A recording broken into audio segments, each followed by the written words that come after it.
Olá, turminha do segundo ano. Olha a tia Mari aqui com vocês.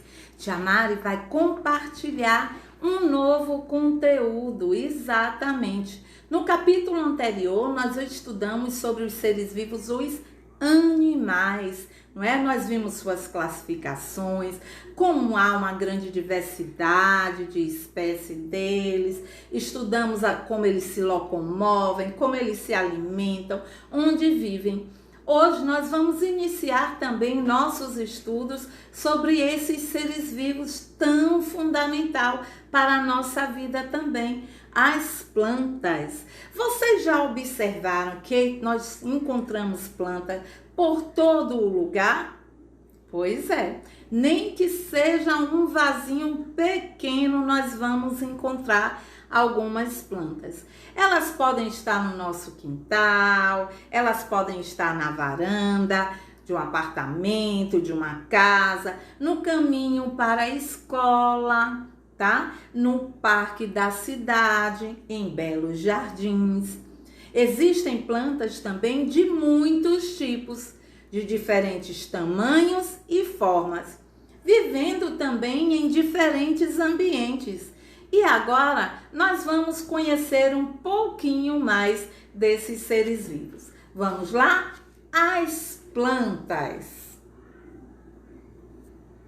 Então, se observarmos, como tia Mari falou, não é? Elas podem crescer em diversos lugares, desde que haja a possibilidade dela receber a luz do sol e água, tá? E que ela também esteja em um solo fértil, apropriado para o seu desenvolvimento.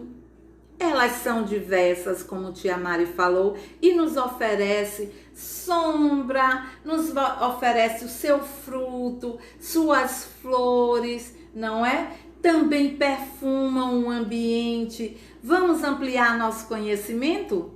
Então, as plantas e seu habitat.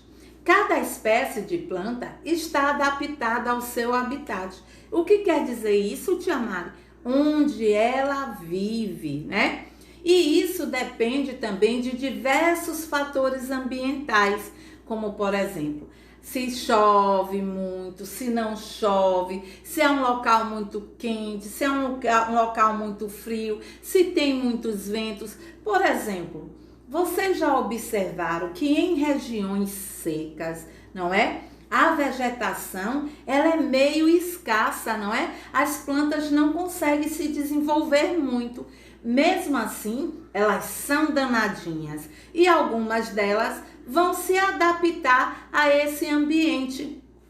Como, por exemplo, o cacto, isso mesmo, né? O cacto, ele armazena água no interior dele, porque nos longos períodos de seca, ele vai continuar se desenvolvendo. Outra coisa, ele também ajuda o homem nos períodos de seca. Como, tia Mari, que isso acontece? Por exemplo, os animais, não é? Assim como nós, precisam também de água. E aí, o que é que acontece? Como não choveu, os rios vão secando e aí o animal vai consumir água de onde? Olha que legal essa relação entre o homem e as plantas. O homem vai pegar esse cacto, pegar as suas folhas, não é? Aquela palma, retira todo o espinho e dá ao interior daquela folha para que o animal sugue, tá? Possa sugar o líquido que está armazenado dela. Então, ó, um ajudando o outro, ok? E voltando aqui ao nosso assunto. Então, as plantas, elas vão se adaptar também ao ambiente, ok? Uma planta completa. Como é que eu posso considerar uma planta completa, tia Mari? Quando ela é formada por raiz, caule, folhas, flor e fruto. Porque nem todas as plantas nos oferecem frutos, nem todas as plantas nos oferecem flores, tá? Mas então, agora você já sabe que uma planta completa, ela é formada por raiz, caule, folhas, flor e fruto. Continuando. função de cada parte dela? Então, a raiz vai fixar a planta ao solo e absorver a água e os sais minerais daquele solo. Por isso que é importante que aquele solo seja fértil, rico em nutrientes. Quando nós estamos fraquinhos, o que é que a mamãe faz? Nos dá vitaminas, não é? Para que nós possamos crescer fortes. A mesma coisa são as plantinhas. O solo tem que ser rico em nutrientes para que a planta possa sugar aqueles nutrientes e possa se desenvolver. E o caule? Qual é a função do caule? Ela sustenta a planta, né, seus ramos, suas flores, seus frutos e transporta a água. É como se fosse um longo canudinho. Transporta a água e os sais minerais para as folhas, né? A raiz suga do solo e o caule, ó, vai ser aquele condutor. E a folha, tia Mari? Qual é a função das folhas? A folha, ela é responsável pela fotossíntese. O que é isso? Quando a planta fabrica seu próprio alimento, exatamente. E a flor, ela vai ajudar no processo de reprodução da planta, ou seja, vai dar origem a uma nova plantinha. O fruto também tem suas sementes que dão origem a uma outra planta. Ela protege a semente, não é? E o seu desenvolvimento. E aí, aquela semente, quando é jogada ao solo, né, vai se desenvolver e vai dar origem a uma nova plantinha. Viram como é perfeita essa natureza, tão bela, tudo tão natural, não é verdade, turminha? Continuando, então, nós fazemos uso dessas plantas de diversas maneiras, não é? Às vezes nós consumimos algumas raízes, exatamente, a batata, a cenoura, né? São os tubérculos, os famosos tubérculos. O feijão é um tipo de raiz também que vai se desenvolver e vai dar origem ao pé de feijão. O caule, né? Que é o tronco, tá? Ele pode o quê? Sustentar uma bela copa de árvore que vai nos dar sombra, ok? Vamos ver outra aqui. Olha outro caule muito interessante. Da palmeira, os pés de coco, o bambu, ok? Então, esse caule, ele pode se desenvolver tanto ser aéreo, não é? Como subterrâneo, preso totalmente ao solo, ou também ser fixo em ambientes aquáticos, tá?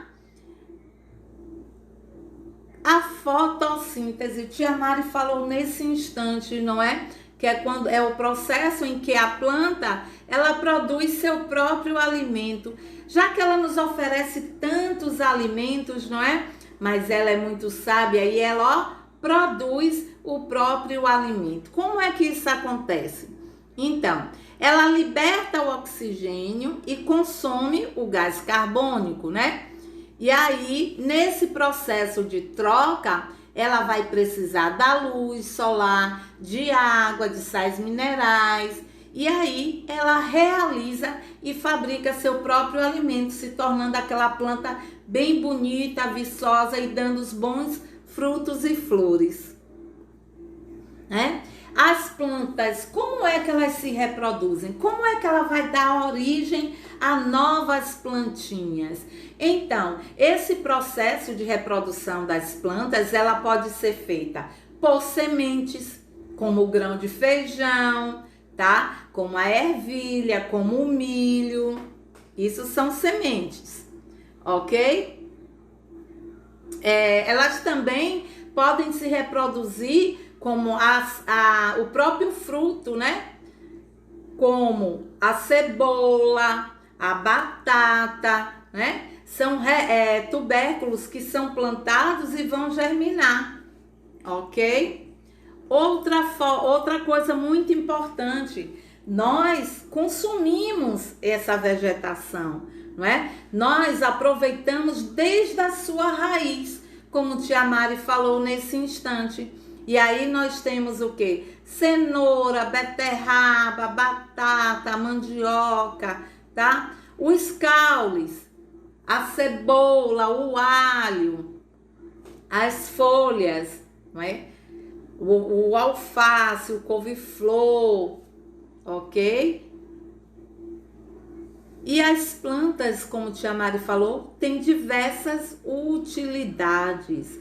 Agro é pop, agro é tech, agro é tudo. Por isso que é importante a gente conhecer e fazer um uso consciente, não é? Dessa vegetação e cuidar dela também. Não apenas porque ela nos fornece o oxigênio, mas por todas essas coisas que tia Mari acabou de falar. Nós consumimos quase todas as partes dela. Ela embeleza o nosso ambiente, tá? Com as suas flores, os seus perfumes. Então ela tem diversas utilidades para medicamentos, para produtos estéticos, né? Produtos de beleza, de higiene, ok? Então, também na fabricação de móveis, não é? Do tecido, olha o algodão aí. Como tia Mari também falou, elas são plantas também aromáticas que perfumam não só o ambiente, como também a comida. Quem não gosta de comer uma pizza com aquele manjericão, com o orégano e aquele cheirinho, que delícia, não é? Então, as plantas, turminha, são de muita importância para nós. Vamos preservá-las, vamos cuidar. Somos o suporte do mundo, no caso as plantas. Acredite, sem nós não poderiam viver. Damos-vos alimentos para comerem, oxigênio para respirarem, lenha para se aquecer, sombra para o sol de verão, frutos e frescuras apetitosas que saciam a sede. A madeira de vossa casa, o pão, belas e coloridas flores que embelezam os dias. São elas as plantas. Então vamos preservá-las e cuidar mais do nosso ambiente. Um cheiro. Realizem as atividades que irão na trilha. Anotem as dúvidas, tá? De vocês, não guardem essas dúvidas porque vocês não são baú. Anotem tudo no caderninho e no nossa aula online tia Mari vai tirar as dúvidas com vocês. Assistam também, além do vídeo da tia Mari, do Portal Sais. Fiquem bem, se cuidem, usem máscara, lavem bem as mãos, o álcool em gel. Se protejam, quero ver vocês bem. Até o nosso próximo encontro. Bye, bye!